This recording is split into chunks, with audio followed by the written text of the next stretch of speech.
Patok naman ngayon ang YouTube video ng isang bata na tila nakikipaglaro sa isang sea otter na nasa loob ng aquarium. Mahigit 1,800,000 ang hits ng video kung saan mistulang nakikipaghabulan ang batang lalaki sa sea otter. Sinasabayan kasi ng sea otter ang pagtakbo ng bata mula sa magkabilang dulo ng aquarium. Para pa nga silang nagpapakiramdaman ng susunod na galaw. Mukhang tuwang-tuwa naman ang bata sa kanyang bagong kalaro. Maging ang ibang naroon na aliw sa kanilang nakita. Base sa impormasyong nakalagay sa YouTube page ito, kuha ang video sa San Diego Zoo sa Amerika. Balikan natin ang ating malaking kontrobersya sa fish kill. Sa hitsura at amoy pa lang, madaling matukoy kung ang isang isda ay botsa o sariwa, hindi po ba? Pero, paano? Kapag naproseso na o naluto na ang isda, gaya halimbawa ng fishball, nakatutok si Cesar Apolinario. Katatapos lang ng inspeksyon ng Quezon City Health Office pero may ilan pa rin nagbebenta ng isda mula umano sa fish kill. Ang bangus na ito binibenta ng 50 hanggang 60 pesos kada tumpok o lagpas 1 kilo. Nang tanungin, umiwas agad ang tindera at agad umalis sa pwesto. Ang bangus ni Aling Vilma halimbawa, 90 pesos ang kilo. Sariwa raw at hindi gaya ng botsa na bloated at malaki ang tiyan. Maging ang pambenta niyang tilapia, humihinga pa. Mas mahal lang ng 5 piso sa karaniwan. Nasa mamimili na rin ho kasi yun. Kung hinahanap talaga nila yung mura, din yung bibigay sa kanila. Pero paano kaya kung naproseso na ang isda gaya ng fishball? Ang mga vendor ng fishball dito sa Balintawak umamin na hindi talaga nila malalaman kung galing sa botsa o sa sariwang isda ang ginamit. Naka-plastic na kasi ito kapag ibinabagsak. Tiyak naman daw na malinis ito lalo't sa mahigit 10 taon, wala pa naman daw nagre-reklamo gaya ng pananakit ng tiyan. Paano nyo nalalaman kung yung laman ng fishball is safe o hindi? I mean, kung botsa siya galing o hindi? Malalaman ba yun? Hindi. Hindi naman nagsasabi yung may-ari. Ayon kay Dr. Lino Makasaet, Program Manager ng Food and Waterborne Disease ng DOH, kapag ang tao ay nakakain ng isdang galing fish kill, pwede siyang malason o magkaroon ng allergy.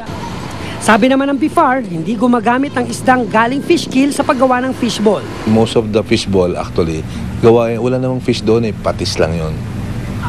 So it's basically, it's just the flavor, you know. Huwag din daw tayo mag-alala dahil bantay sarado ang mga lugar na naapektuhan ng fish kill. At dahil nakatutok sila rito, tiniyak nilang kahit ang mga gumagawa ng fishball, hindi makakakuha ng isdang botsa. Yung sinasabi niyong bangus na galing po doon sa lake, halimbawa, hindi na pagdating po nun dyan, hindi na po niyo mabibenta yun. Kasi yun po yung napakabaho na, opo, napakabaho na po yun. So we're doing our job monitoring these things. Cesar Apolinario, nakatutok 24 oras. Pagsisiksikan ng mga isda sa limitadong laki ng fish cage ang itinuturong dahilan ng pagkamatay ng toneladang isda sa Batangas at Pangasinan. Aminado ang mga otoridad, hindi kasi masyadong namomonitor daw ang dami ng mga isda sa mga palaisdaan at wala ring batas na magpaparusa sa mga lumalabas. Nakatutok si Steve Dailisan. 15 taon na raw sa pag-aalaga ng isda si Paquito de la Cruz pero hindi nasama sa fish kill ang kanyang mga bangus dahil maya't maya niya raw pinapagana ang mga water pump na nagbibigay ng oxygen sa mga isda. Isa lamang ito sa 49 na mga fish cages na minamantin ni Mang Paquito. Ang tawag dito, circular fish cage, mas malaki. Nasa 45 hanggang 50,000 na isda raw yung kaya nitong lamanin. Habang yung 10 by 10 naman na sukat na fish cage ay nasa mga 15 to 20,000 daw yung kapasidad nito na dami ng mga isda. Batid din ni Paquito ang peligro kapag nilaliman ang higit sa itinakdang 5 metro ang mga fish cage. Maraming ang may lalaman pero mag-aagawan naman ang mga isda sa limitadong oxygen. Mula noong 2009, nasa magit 14,000 daw yung bilang ng mga fish cages sa paligid nitong Taal Lake. Medyo siksika noon. Pero sa ngayon, naibaba na raw yan ng mahigit 50%. Nasa mahigit 7,000 na lamang daw ang bilang niyan. Pero kailangan pang maibaba sa hanggang 6,000. Nabawasan man daw ang bilang ng mga fish cages. Ang problema, yung mga ibang fish cage owners, nagdagdag naman ang load sa kanilang mga fish cages. Kaya nagre-resulta sa overcrowding ng mga isda. Pakarga daw yung iba ng 55, 60. Bukod sa magiging mahaba yung time frame ng pag-aalaga, nandun na nga yung delikado pagka masyadong crowded. Aminado ang Protected Areas and Management Bureau, hindi na nila na-inspeksyon ang dami ng mga isda na inilagay sa mga fish cage. 30 lang daw kasi ang tauhan ng PAMBI para sa mahigit 7,000 fish cage sa paligid ng Taal.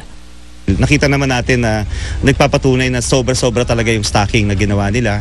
Siguro kasi ang aming theory dito is that yung iba na nabawasan yung kanilang permit, pinagsama-sama nila yung kanilang mga isda sa fish cage na may permit nila. Nanindigan naman ang lokal na pamahalaan ng Talisay na miyembro rin ng PAMBI, sapat lang ang bilang ng permit na inisyu nila.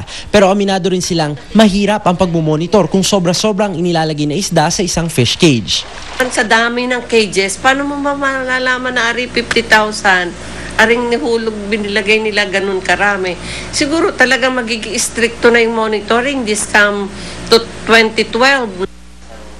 Maging ang DNR Protected Areas and Wildlife Bureau o PAWB na siyang chairman ng PAMBI, aminadong di ganun katalas ang ngipin ng batas. Sa Republic Act 7586 o ang National Integrated Protected Areas System Act, ipinagbabawal lang ang paglalagay ng fish cage o fish pen na walang permit. Walang itinakdang parusa para sa overstocking ng isda. Dapat i-locate yung mga fish cages. So, izo-zone yun. Tapos yung mga, hindi dapat dikit-dikit yung mga fish cage. Scientifically, ma-determine yun to work with BIFAR on that. Tapos, i-issue yung order. Ayon kay Batangas Representative Sonny Collantes, makakatulong daw kung may papasa ang House Bill 00141 o ang pagbuo ng Taal Lake Development Authority para magkaroon ng malinaw na mandato ang pamamahala sa lawa. Bakit nangyari itong ganito? It should have been monitored, and the moment nakita nilang bumababa na yung level ng oxygen ng ganitong time, siguro dapat next year sasabihan na nila yung mga fish cage operators or yung mga fishermen, ganitong buwan pagpasok ng rainy season, huwag nyo munang pakakaramihan na isda nyo.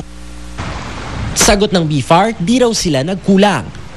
Tinuruan sila how to analyze yung water sample at malaman nila na ang dissolved oxygen content sa tubig ay less than 5 na, ay may warning na yun. They should conduct early harvest. Kung meron man na hindi sumunod dyan, di ba namatayan ng marami? Hindi pa naman daw huli ang lahat. Magsilbi raw sanang aral sa mga fish cage owner ang naganap na fish kill. Lahat ng sobra ay masama. At para sa kinaukulan, mas aktibo pang protektahan ng lawa na siyang nagbibigay buhay di lang sa mga isda, kundi sa mga taong umaasa rito.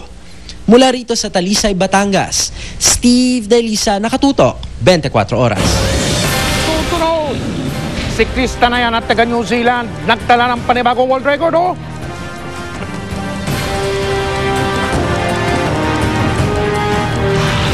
Mga tuko, binibili raw ng mga dayuhan sa paniwalang pangontra sila sa cancer at sa AIDS.